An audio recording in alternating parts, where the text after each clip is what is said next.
Señores, tenemos una conversación en el día de hoy con el presidente del Consejo Nacional de Drogas, pero antes comentarles algo.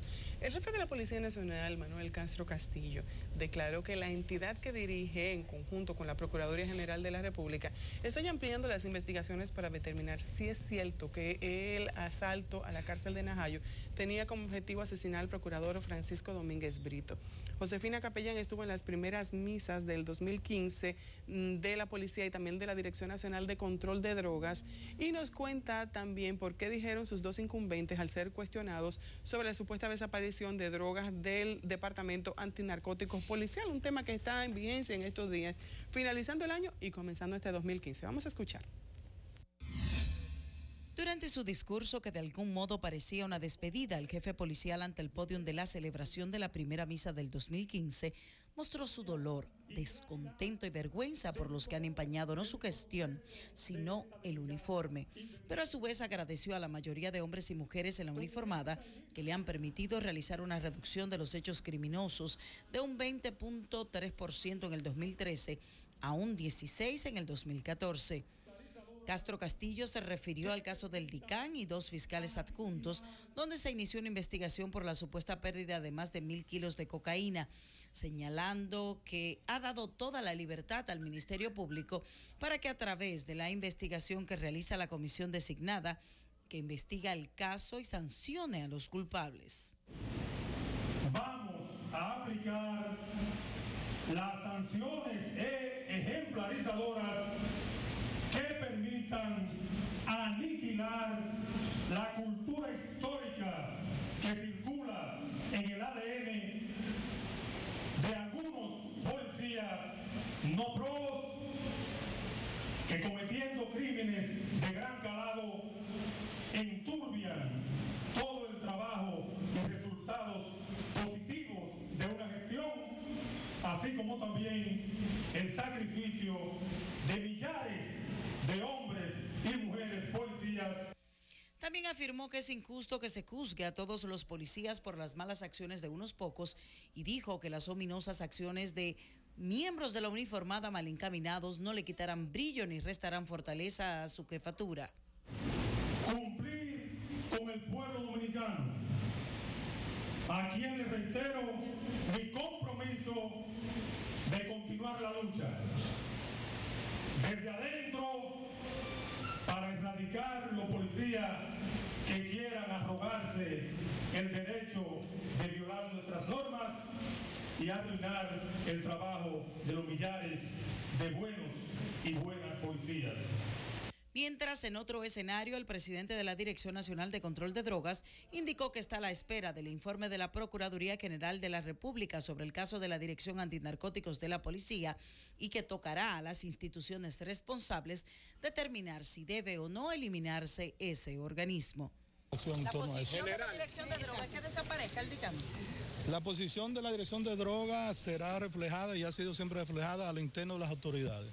General, ¿puede la DNCD manejar el narcotráfico y el microtráfico? Siempre lo ha hecho. Ambos funcionarios ofrecieron estas declaraciones cuando participaban de la tradicional misa de acción de gracias con motivo del nuevo año, junto a oficiales y encargados de sus diferentes organismos. Josefina Capellán, NCDN. Muchos temas que tratar con nuestro invitado, el doctor Fides Aristi, presidente del Consejo Nacional de Drogas. Muy buenos días y gracias por estar aquí. Con mucho gusto, muy agradecido. La droga es un gran cáncer de la sociedad, doctor Aristi. La institución que usted dirige es la encargada de prevenir, de educar y de crear conciencia en la población sobre ese tema tan importante. Sí lo es, eso es un aspecto esencial. Esta fístula que tenemos como noticia en estos días, ¿de qué manera afecta el trabajo que se hace? ¿Hasta dónde se permea la sociedad? ¿Hasta dónde se caen esos liderazgos? La institución encargada de ser la punta de lanza del Estado como mecanismo represivo, que sucumben y se suman al lado que se está combatiendo. Bueno, las últimas noticias realmente lo que hacen es constituirse una expresión más de lo que ha venido a ser una distorsión en el orden institucional, en la interpretación o en el enfoque, si se quiere, de este aspecto, de esta especificidad del caso que acabamos de ver relativo al DICAN, yo quiero decir, quiero tener quizás un enfoque diferenciado, si se quiere, en cuanto a no circunscribirme a lo casuístico, a lo circunstancial. Es el arrastre de una desviación que hemos venido nosotros construyendo durante muchos años. La ley 5088 suprimió de manera expresa el Departamento Antinarcótico de la Policía. Pero además entiendo que más allá del enfoque eminentemente casuístico sobre este aspecto, el artículo 10, literal G, de la ley 5088 establece de una manera muy clara que entre los objetivos específicos de la Dirección General, de la Dirección Nacional de Control de Drogas, está el coordinar, que es una palabra que hasta por su origen, por su etimología, significa regular y hasta mandar, claro. si lo vemos desde el enfoque del latín condictio, a los organismos, a los demás organismos militares, policiales y hasta judiciales en el cumplimiento de la ley 5088. Coordinar la cooperación que esos organismos deben dar, porque es una lucha que debe darse con ribetes muy amplios, y no es que la policía o el ejército o la Armada Dominicana se crucen de brazos en estos aspectos. Lo que no se compadece con el espíritu y con el contenido de la ley es, claro, es la creación de una estructura paralela. Eso no puede ser.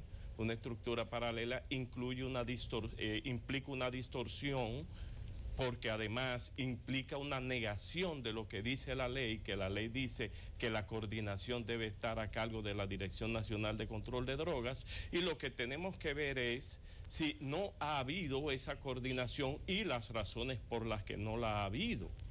Si no la ha habido, estamos sencillamente vulnerando el espíritu y el contenido de la ley. Ahora nosotros circunscribirnos específicamente a un caso de corrupción que se puede dar en esa y en cualquier otra institución, es nosotros obviar la problemática fundamental que es la falta de coordinación interorganismos en la problemática de la droga.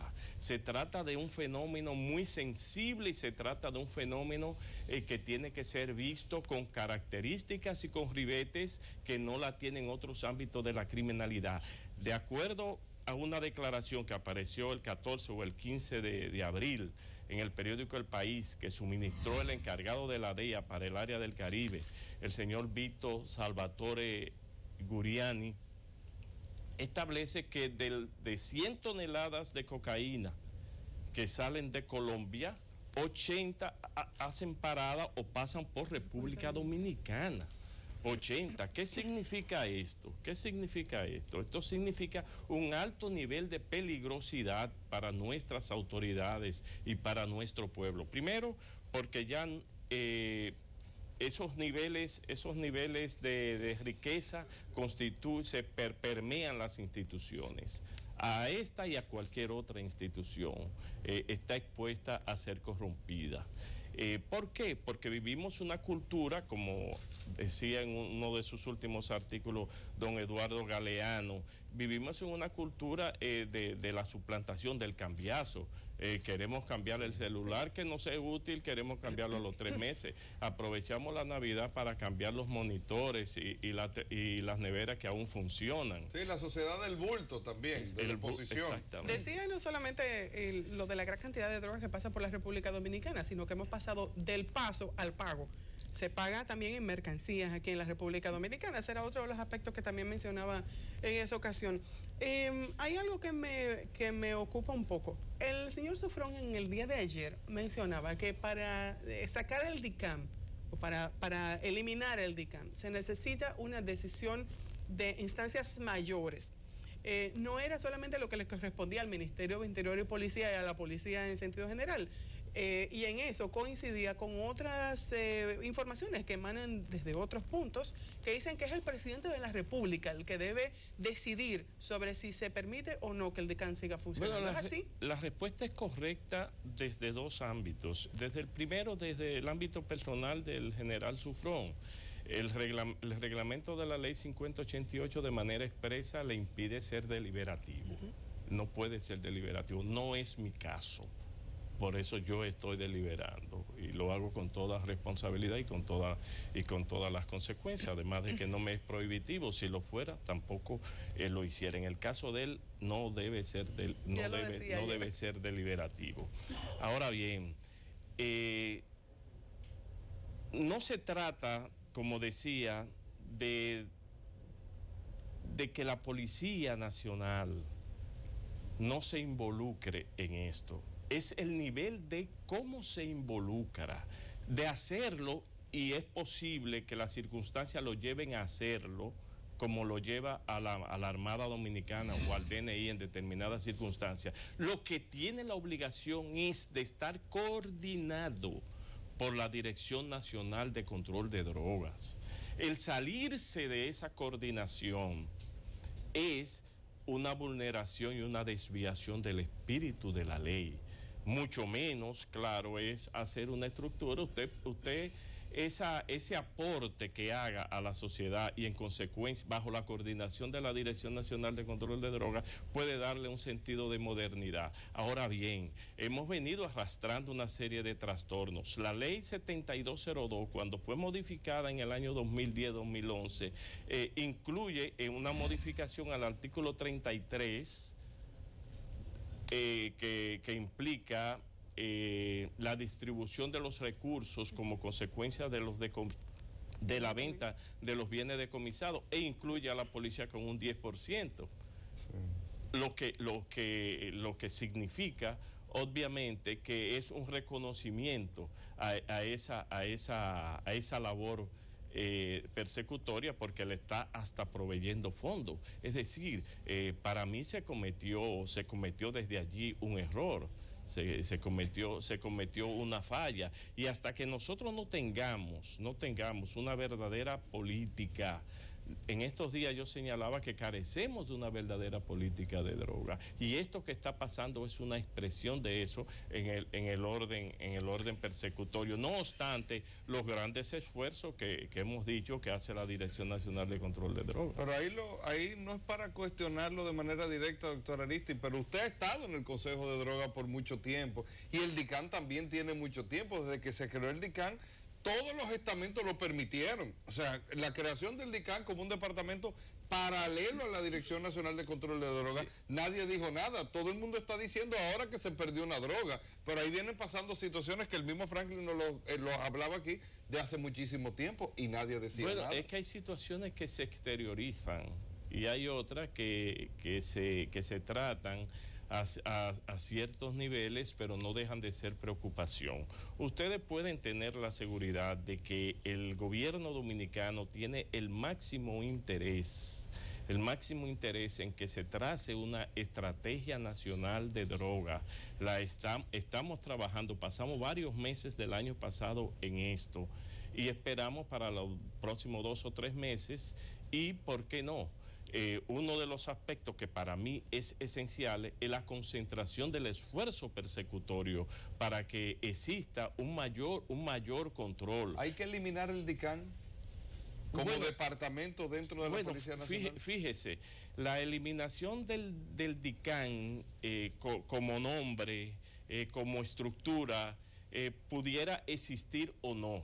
Yo lo que digo es lo siguiente: no puede existir como una estructura paralela. Si existe no puede existir como una estructura paralela. Su existencia como estructura paralela implica un desconocimiento de la ley. Puede existir como un elemento coadyuvante de la Policía Nacional a la función específica y central que hace la Dirección Nacional de Control de Drogas. Okay. Debemos irnos a una pausa, pero cuando regresemos, el jefe de la policía durante este fin de semana hablaba de que estas situaciones que se dieron en el DICAN no solamente se han dado en el DICAN, sino que también se ha dado precisamente en el Consejo de Drogas.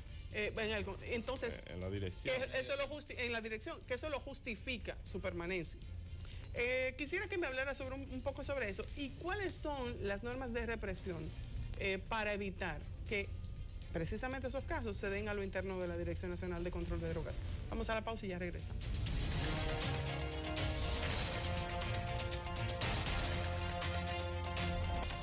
Estamos en conversación con el doctor Fides Aristi, presidente del Consejo Nacional de Drogas, y dejamos en el aire la pregunta. El jefe de la policía, un poco justificando lo que pasó en el DICAM, decía que esa situación no solamente se ha dado en el DICAM, sino que también se ha dado en la DNCD. Y no por eso han eliminado la DNCD. ¿Qué le respondería como presidente del Consejo? Yo creo que los altos niveles de recursos económicos que mueve la droga en todas sus vertientes, implica siempre un atentado a la institucionalidad y sobre todo porque los niveles de cultura que estamos viviendo son propicios a la corrupción. Y las drogas mueven esos recursos. ¿Cuál es uno de los mayores aliados de las drogas? Bueno, fundamentalmente la complicidad de las autoridades. No puede darse el éxito de la labor del narcotráfico sin la complicidad de autoridades civiles y de autoridades militares, de autoridades judiciales, de autoridades del Ministerio Público, de autoridades de todos los niveles. Ahora bien, ¿cuál es el deber de las autoridades? Que entiendan que tienen como propósito fundamental la preservación de la paz pública y de los mejores niveles de convivencia social, el ataque frontal, pero sobre todo el testimonio de vida. Hay riquezas, hay ostentaciones que tienen que ser objeto necesariamente de investigaciones y tienen que ser comparadas con los niveles salariales. Entonces todo eso constituye. Franklin decía sobre la situación del mercado que era el estómago de la parte norte y que no se sabe cuántas personas viven de las rabizas. Esa es una realidad. Recientemente la Procuraduría General de la República se refirió que la marihuana es la droga de mayor consumo. Sí, entre esas drogas tradicionales, la de mayor consumo. La de mayor consumo son los inhalantes.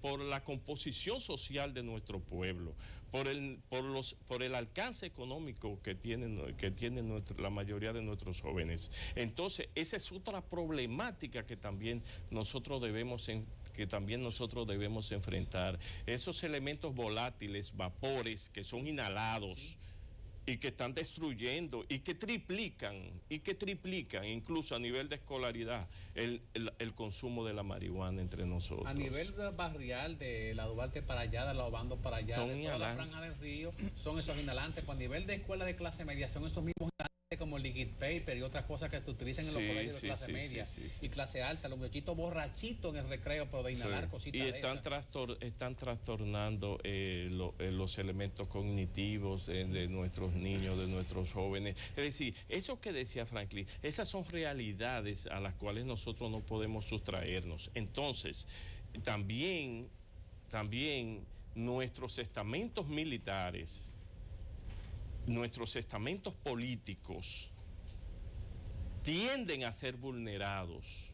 No creo jamás que sea con la expresión, si se quiere, recordatoria de aquella de Jesús ante la mujer pecadora, de que el que esté libre de culpa lance la primera piedra. Como si fuera una telepatía entre usted y yo. Mi pregunta iba a investigar precisamente en el aspecto que usted maneja de la vinculación política y militar con el narcotráfico. No hay narcotráfico sin guardias y sin autoridad judicial y política. Usted que proviene de la provincia del Este, Toño Leña fue un gran elemento que nos sirve como un farol para entender algunas cosas. Claro. La mayoría de los oficiales de la dirección que iban al este salían millonarios porque Toño Leña era el gerente de ellos. Ellos miraban para arriba para el bombardeo o miraban para abajo dependiendo de lo que les tocara. Las ambulancias y los vehículos que venían del este, toda la carretera de San Pedro de Macorís, la capital, y llegaban a los barrios a guardar Ahí tenemos un corredor de automóviles que sembraba droga en el patio de su casa en Arroyo Hondo. Ahora, Figueroa Agosto tenía un carnet del DNI. Hiraldo Guerrero fue jefe de operaciones casi 10 años en la DNCD.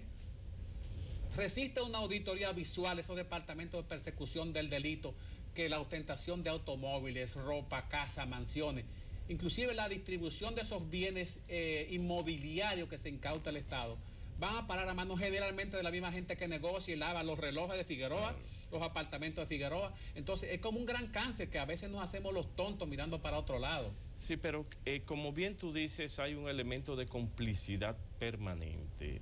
Hasta que nosotros no seamos capaces de romper ese elemento complicitario. ¿Cómo romperlo? Bueno, lo primero es con la voluntad. El presidente de la República tiene la voluntad firme. Para mí, el Procurador General de la República la tiene. Hay autoridades que también la tienen. El general Sufrón Velázquez para mí también tiene la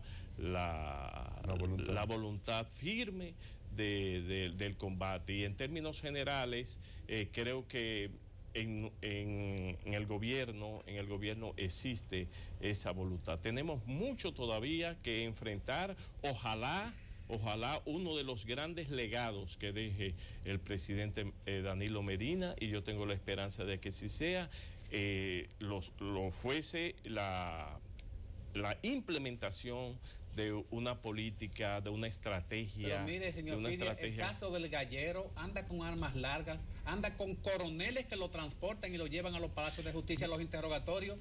Ahí andan buscando al chino, pero el chino anda con policía y con guardia en la discoteca, y todo el mundo sabe que estaba en el Viajero, que estaba en otro sitio, en una fiesta con bachatero que él paga.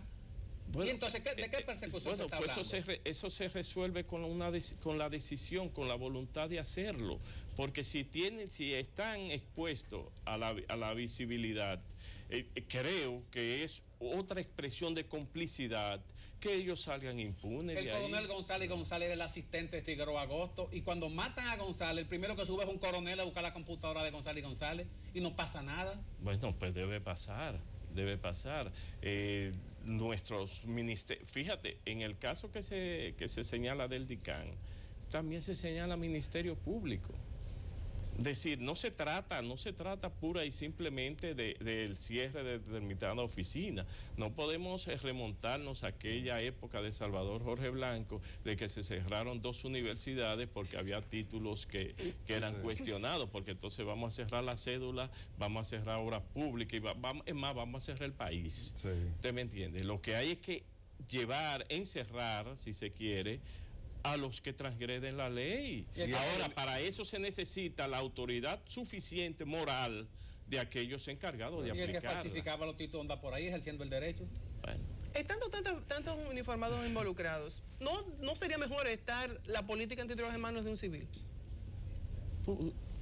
Lo importante es que estén en buenas manos. Creo que en el caso nuestro, en manos de quien debe estar es del presidente de la República.